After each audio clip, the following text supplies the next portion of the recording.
who had torticollis, and I just loved her so much that I wanted to bring her on and really talk about what she does in occupational therapy, what she does really with torticollis, and she does a lot with tongue ties, which I know we've talked a lot about when we talked with the chiropractor, Dr. Bear.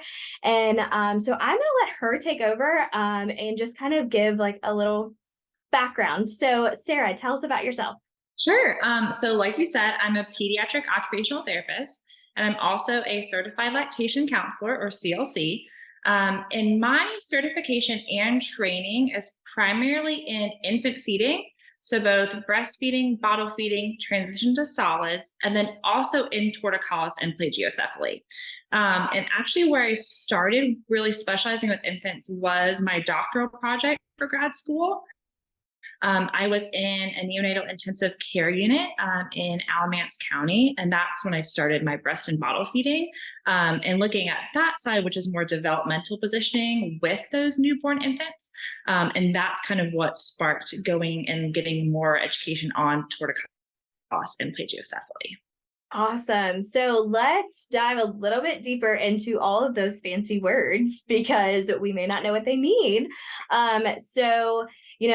When I want to first address like occupational therapist, also known as an OT, sometimes you might hear the shorthand OT or like PT. We'll get into the difference between an OT and a PT, which is occupational therapy and physical therapy. So we'll get into that in just a second.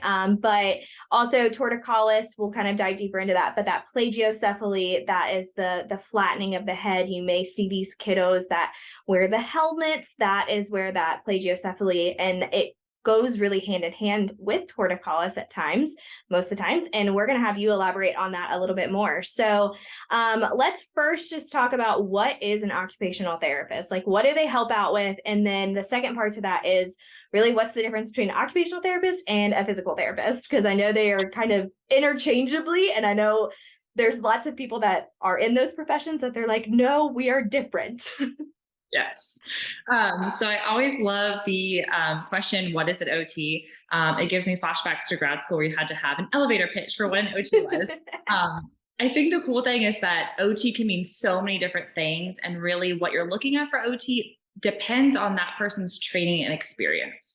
But as a basis, what an OT does is they work on activities that a person needs or wants to do. I'm going to talk about it more in regards to infants so that people can conceptualize it a little bit more. When an occupational therapist is working with an infant, we're really looking at four main areas. So we're working on gross motor skills, which is rolling, sitting, crawling, all those big body movements. Fine motor skills, which are, that upper extremity strengthening for pushing up into quadruped, pinching to self-feed, bringing our hands together to engage with toys. You'll hear a lot of times occupational therapists working on sensory processing, and that could be a whole nother podcast for another day. But in infants, we're looking at transitions between different times during the day. How do they do waking up for a nap, going down for a nap? And then a lot of times occupational therapists will also work on feeding skills. And kind of like I mentioned earlier, that could be bottle, breast, or transition to solids. But it can be so many different things. And so the importance of finding the right OT is just looking at their training and experience, because OT is in basically every setting you can imagine.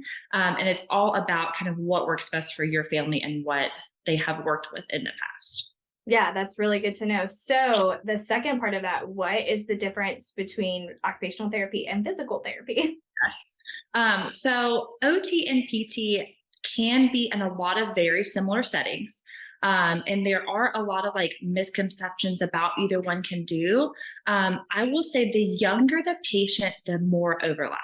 So if you were talking about the infant population, OT and PT, it really depends on that therapist training experience. Because good to know. Even all the way back to the NICU, it depends on the experience of the therapist. It is so interchangeable what OTs and PTs do within that space. There are some things that OTs tend to address more than physical therapists in the space of torticollis specifically. OTs in their graduate schools have a little bit of feeding and a little bit of vision training. Okay. And those are not typically addressed in PT programs. So sometimes you will see OTs doing more of that, Okay.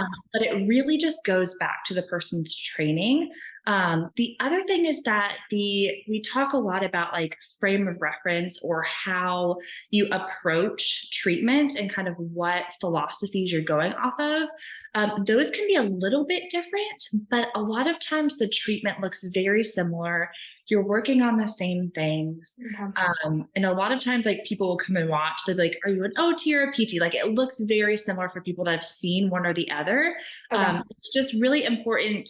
You can't just call up a place and be like, oh, I need torticollis. I'm definitely going to go with this profession. It really just depends on the training of those people because there are some PTs that don't tend to do torticollis, and there are some OTs that don't do it as well. So it really just depends on their training and experience. But there is a ton of overlap.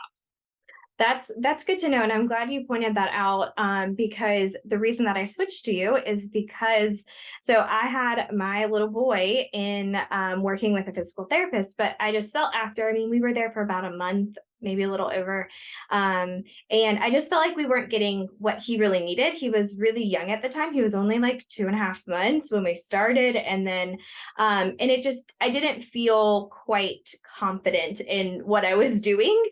So that's a note to all you parents out there. If you find that like you just really aren't meshing with the provider, or maybe that the provider just isn't giving you what they need, like what you need or your child needs, you could always get a second opinion. And I'm so glad that I switched, because I really do, like, every time I came to you, I felt like, okay, we have a purpose, like we're actually doing something. Whereas before I was like, I don't know if this is working. And I knew that you specialized in torticollis, and I had a feeling that my kiddo had torticollis. His pediatrician kind of saw it. And then I knew you did a lot with tongue ties and breastfeeding. So I was like, well, this is just the perfect match. So I know you're kind of like, you're kind of like gold mine over here. Like I can't find anybody else like you with this experience. So definitely, if you're listening from, not in the Raleigh area, not in the North Carolina area, just know that you can reach out, and there might be, providers that have that experience and have that training, because that goes a lot into it.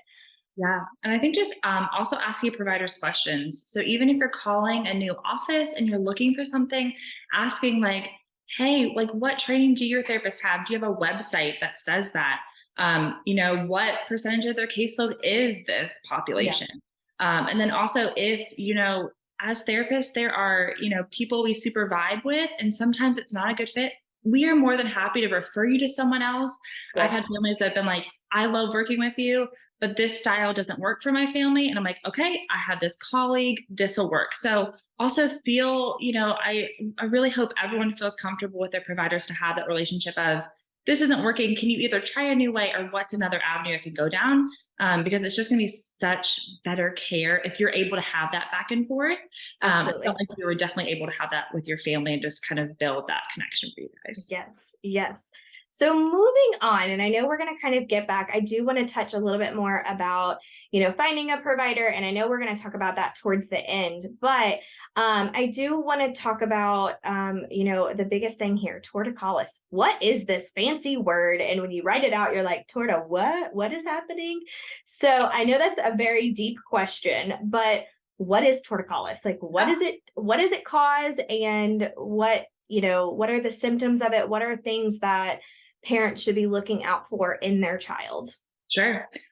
So torticollis, when they break it down to the most basic sense, it is a tightness in the neck that causes a tilt to one side and a rotation in the opposite direction. And what I tell my parents, my telltale sign is Love take out this. your phone Yeah. and look through pictures of your baby. I know there's a ton on there, specifically laying down or in a car seat, and look and see if there's a tilt. I will tell you, the tilt is the cutest thing in the world. And so you're going to look at it and be like, oh, my baby looks so cute. But that tilt is probably torticollis. So that's the easiest thing to do. When I have babies come in, I'll kind of, do some things with them. But when I'm like looking for the tilt, you'll actually see me pick them up off the floor and put them back down, and then not touch them, and see what they do.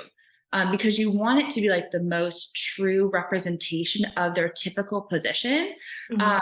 But torticollis is a tightness of the sternocleidomastoid muscle, or the SCM. And the other important thing to note about torticollis is that there are two movements that are involved, but there's also a side. So it's kind of confusing because it's opposites, but you're looking at bending, which is the side of the tilt. So whatever side your child is tilting towards, that is the side of their torticollis. So if they're tilting to the left, it's a left torticollis. The rotation would be to the right. And the importance of this is that when you're looking at doing activities for your infant, you're going to be targeting those sides. So if the preference is to turn towards the right, you're going to want to make them turn to the left. So that's why it's important to figure it out. But the opposite piece can be a little bit tricky. It's so confusing. I remember like I would lay, and I'm like, okay, I gotta lay myself down, and then he likes to look this way, and I always have to like put myself in their shoes, and I'm like, I know he's looking one way, I just don't know right or left. Yep. And one of my favorite things for parents when we start to do home programming is actually to use different color socks, because then you can look, oh, I need that's to. That's a great tip. It's fantastic for crawling too. If we're watching for asymmetries and we're seeing a leg hike, different color socks. And even in the winter, you can do different color little mittens. But my favorite thing for torticollis sides is switching up the socks. But idea. The other thing about torticollis is that it doesn't just impact the neck. It can also impact the trunk and the hips. And that's why we look at early intervention for torticollis. And if you think about it, if you're kind of your whole world is here, that's going to impact all the way down the body. So what we do when we are looking at torticollis is treating the whole body, the whole child, and looking to see if there's any tightness kind of as it goes down. But typically the signs of torticollis will be that tilt. It could be limited mobility. So the tilt might be not as noticeable to you, but you could say, man, I call their name and they don't always turn their head this way. But if I'm on the other side, they're always looking at me. Sometimes one shoulder will be higher. Interesting. Just because of that tightness, if they're really tight, or the head is closer, so it looks like the shoulder is tighter. And that one's always easier to see if a baby doesn't have a shirt on. So some of these things are easier to see when they're just in a diaper. And then another sign can be a preference for breastfeeding on one side, or an inability to breastfeed on one side. That can be a lot of different things. But if I'm hearing these other symptoms, we're seeing a tilt, a lot of times there is a preference or more difficulty for that breastfeeding on one side. Yeah, I know that was from a personal experience. That was really my sign when I was talking to my pediatrician. She's also an IBCLC. And it's so hard, when you're a professional and then you're taking care of your own baby, like you're in mom mode, not really like your professional mode. But I was like, oh yeah, it is harder to nurse on one side versus the other. And she was like, yeah, let's get to the bottom of that. And I was so glad that we intervened so early, because I really think that you and I went back and forth, like, does he need a helmet? Does he not? Like, is he developing that, flat spot, that plagiocephaly? But really, I think because we intervened so early and we were able to do all those exercises, like he ended up not needing a helmet, which was super nice. So early intervention, if you can catch on this, if you can pick it up and advocate for yourself and advocate for your baby, even if they're like, oh no, we'll just wait and see. It's like, well, let's not. Yeah. As early as possible. I will say a lot of times when parents come to me, they're reporting that they've been seeing symptoms for a month or two. Our pediatricians in the area are fantastic. I've worked with a lot of them. The research for torticollis does not follow the wait and see approach that we use for a lot of other developmental milestones. So as a basis, if your child is late crawling or late walking, the wait and see approach is an okay approach, because it gives them time to develop. Everyone's on their own time frame. But our research for torticollis says the earliest, the best resolution. Infants that we get before 3 months of age have almost a complete resolution of their symptoms by a year of age. And if we're looking at needing to helmet, getting those babies earlier, we can impact the head shape so much earlier, and impact any asymmetries before we even get to the milestones. So I can't say enough. If you are concerned about anything, bring it up to your pediatrician. If you're still concerned, call and get even a screening from a therapist. Call the front desk, go to their website, talk through your symptoms, because it could be something really easy and quick that you get in and we kind of get it resolved into a home program. But the earlier, the better. We've gotten infants as early as like 2 weeks that That's had come awesome. in under some feeding difficulties, but then had torticollis. And their outcomes were just fantastic because they weren't at a point where they were only rolling to one side or sitting asymmetrically. We were able to kind of catch it before we got to all those big motor milestones. Absolutely. That's a really good point there. So kind of moving on, how can an OT help with torticollis? Or like you said, because like physical therapists and occupational therapists kind of overlap in these early times, how can, if someone needed to go to someone like yourself, what would they do? What do your typical visits look like? Like, how does it help? Sure. So typically, the first visit, I do a full evaluation, and that's looking at torticollis, but also going through all other things that are going on. So we're looking at feeding, we're looking Mhm. at sensory processing, we're looking at fine motor skills. And after that, we're developing a program that works best for that infant. In sessions, I do typically do some hands on stretching because that gives me really great information for how the infant's body is that particular day. Bodies change, tightness changes, and that gives me a feeling for where we're at. But also with my infants, I work on a lot of proactive care. The beautiful thing about having infants come when they're young is that I can work on helping them motor plan the correct way to do their gross motor milestones. And with torticollis, if you think about the fact that they're tilted, one thing we know is that if an infant is tired or sick or going through a growth spurt, their torticollis tends to regress. And what I typically tell parents is that for your infant, they are having to work to maintain midline right now. Mhm. And that takes a mental load. And it is harder for them to motor plan the symmetrical way to do something because right now their world is not symmetrical and they're not in the middle.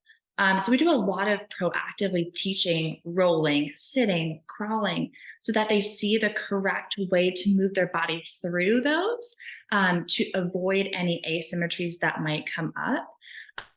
And all of it is focused around play. So one of my favorite things about OT is that anytime you come into a clinic, it looks like there's just kids playing all over the place. And it's lovely because that's what our kids should be doing. So while there is a stretching component and a strengthening component, it's all done through play. I know my parents often joke with me of what my latest Amazon purchase is for the kids because I love finding all these new toys to engage them. But at the end of the day, it's play and it's looking at how we can entice them and also just build up that confidence and their ability to do some of these things that are really hard for them, but give them the tools so that they can feel that early success in meeting their milestones. Yeah, I loved what you brought up about the play because I felt like with you that was the best part when you worked with my kiddo is that like I could go home and do the things that you were saying. And it's not about all the fancy toys. Like there was times that you're like, or you can use this, or you can use this, or there was some times that I went onto my Amazon cart and totally added and like, but it was really cool to know that I could like take with me things that I was like, everybody needs an OT in their life. Like everyone needs like parents to be like, we need that help because sometimes we're like, what do we do with our baby? Like, how do we play with them? And I felt like you made it very easy and like you didn't need a lot of stuff, but it was really nice that like the stuff that I was doing like with you, I could also transfer and do at home. Yeah, and that's the really important thing because typically my infants are in the clinic for an hour a week. That is such a small portion of their life. Yeah. It does make a difference, but a home program just makes it so much more effective. So what I really try with my sessions, having parents involved, is giving you those tools to use at home so that it works in your natural environment. And it's not just something that you have to come into the clinic and kind of work with me to get the same effect. Yeah, that's really good to know. So you already kind of covered my next couple questions, which were signs of torticollis, which we've already checked. And then really the best time to intervene is with torticollis, especially not the wait and see approach like some other, the gross motor. So kind of moving directions here, because I know in my practice as an IBCLC, I had a client a couple of days ago that I worked with, and she was like, so what exactly is body work? Like, what does that do? And what does that encompass? Like, who is body work? And I was like, explaining to her, well, body work is kind of that umbrella term that kind of covers a lot of different areas. And in my experience, working with patients, I work with patients virtually sometimes. So they're all over the United States. So they might not necessarily be in our area of Raleigh, North Carolina. And so they don't have access to a lot of the providers that we may have. If they're a really small town, like they don't have access to these certain providers that very specifically work with infants or work with newborns. Like you have to have certain training. So really that's where I think the body work term has come in, because there are lots of different types of people that can help these babies. So the one that I want to talk about is when I think about body work, I really think you've got licensed massage therapist, you've got physical therapy, you've got occupational therapy, and then you've got chiropractor. And I know in my experience, I really refer a lot to either chiropractor or occupational physical therapy. So I know if you guys had tuned in, we do have an episode with Dr. Bear. She is a local chiropractor, and we talked a lot about tongue ties and all of that. And so I really want to get your opinion too with okay, if I have to choose between an occupational therapist or physical therapist, if I'm seeing that my baby might have some of these signs, or maybe I went and got a tongue tie revision and the provider said, oh, they're really tense and tight. Like, where can a chiropractor be helpful? But then when can occupational, when do they need that step further? Like in my mind, I'm like, occupational is like kind of a step further. So I want to hear your thoughts on it. Yeah. I think kind of echoing what Dr. Bear said, I think it goes down to the right provider. It is super important to know the education experience continuing out of your provider. But what I tend to tell families is that chiropractic work is fantastic for working on muscle tightness and symmetrical alignment. The piece that I think is important is also looking at symmetrical movement. And chiropractors don't always address movement during their sessions. They're working on releasing you so you can work on that movement. But occupational and physical therapists are trained to look at movement, how the body's moving through space, what asymmetries are happening, how's the sensory processing. So if there is any asymmetry or any preference, if your infant has a side preference, that is not typical. It means there's something structurally going on. They should look to both sides totally equally, use both hands equally. If there is any preference, I would recommend a screening by an occupational or physical therapist, even if the tightness or a tilt have resolved, just to make sure that those gross motor milestones and that symmetry is happening. A lot of times, kind of my younger infants will go to chiro and their tilt is doing really good. By the time they come to me, I don't see a lot of a tilt, but we're still showing a lot of asymmetry with those motor milestones. One thing I'm actually really excited about, in January, I'm taking a course that is a pediatric PT and a chiropractic. Ooh, interesting. Yeah. I'm so excited because I have not had the opportunity to work with a lot of chiropractors in this space. The treatment of torticollis from multiple professionals at the same time is kind of a new idea. It used to just be one person did it, and that was the only thing that happened. So I'm really excited about this course because they do a very interesting model of addressing both at the same time. So cool.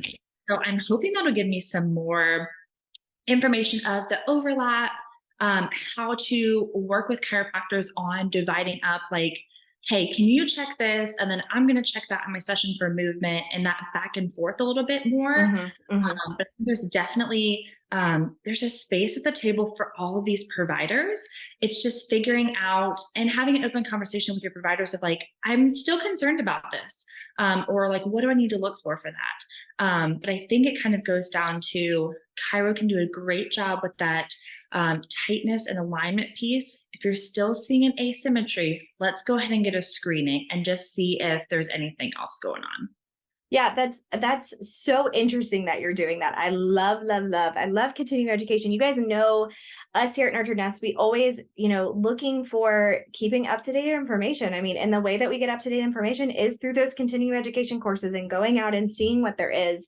And I love what you said about that they're working together, because I think that is a big piece of it. Because when I had asked our previous, when I worked with, I'm like, do I continue going to a physical, like, to the chiropractor when I'm doing physical therapy? And it's like, well, it does get kind of hard, because if they aren't in that communication, then it's like, which one's working? Like, you're doing too many cooks in the kitchen, getting too much done, and they aren't communicating with each other to know. So I think that's great that you're saying, like, oh, if we could get some chiropractors and like working together and feeding back, like, hey, I was able to work on this tightness and tension, but we're still noticing like we need to work on that movement, like you talked about, then that would be like, chiropractor would hand off to the occupational therapist, which I think is, that's what we need. Like, we need this, multidisciplinary approach. There's a reason that we all have specialties here. Like, there's a reason that we do have to dive deeper into those so that we can hyper focus and give the best that we can. So I think that's so, so great. And that was all the questions that I had. I know we talked about a lot. We've been on for probably about like 30 minutes now, and I think we covered a lot. And I knew a lot of this, but I feel like when I do these podcasts, like, I'm even learning. So I love that I was able to learn a little bit more from you. And so tell us a little bit more, Sarah, about if you are listening in the Raleigh, North Carolina area, and someone is looking for, an occupational therapist or any kind of, because I know where you work, they also do other types of therapy. So where can we find you? How can we contact you? And if somebody wants to get in with you, what can they do? Sure. So the best thing, I'll give you both my phone number and email address. Please feel free to reach out. Also, if you are not local to the area, but you want help finding a provider, more than happy to kind of talk you through what I tell my parents. Right. I have a lot of families that come from an hour plus away. So I really work on that patient advocacy piece too. So even if you're not local, please feel free to reach out. I'm more than happy to answer questions. But you can reach me via email. It's sjohnsonotd@gmail.com. Or also by phone. And my phone number is 919-808-2787. And that's kind of the best way to contact me. You can shoot me a message or an email, and I can kind of talk you through stuff. And that's the best way for scheduling as well. You can just reach out with any concerns. I can chat through what the process is, and we can go ahead and get you on the schedule.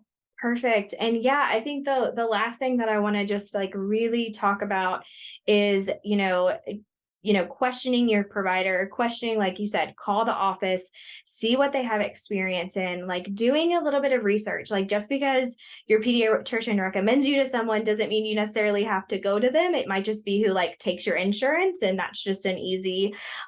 So, we love our pediatricians, and our pediatricians may give us a really good recommendation, but there's also other providers out there. So just know that like you can dive deeper and like really look into the skills and the training and the continuing education that these, we really talked about in the chiropractic episode, is that everybody has different levels of expertise, and we got to make sure that we are getting those. And if that person isn't, then hopefully they can recommend somebody that